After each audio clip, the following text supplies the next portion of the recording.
Lord said unto Moses and unto Aaron, take to you handfuls of ashes of the furnace,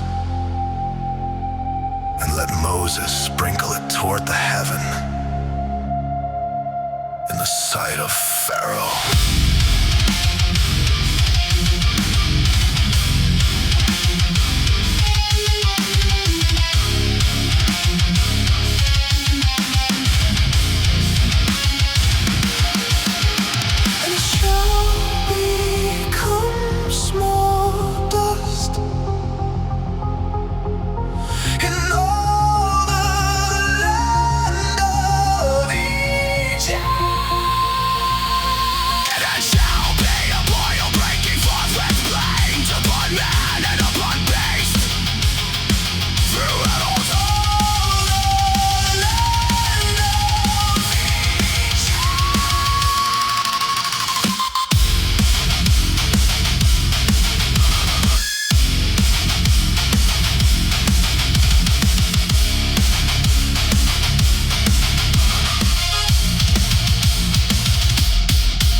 Of the furnace and stood before Pharaoh, and Moses sprinkled it up toward heaven, and it became a boil breaking forth with blood.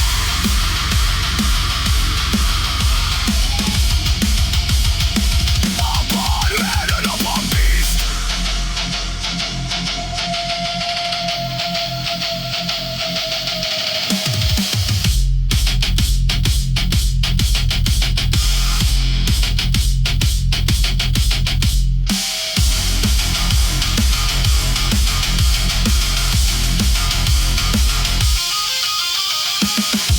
And the magicians could not stand before Moses because of the boils, for the boil was upon the magicians.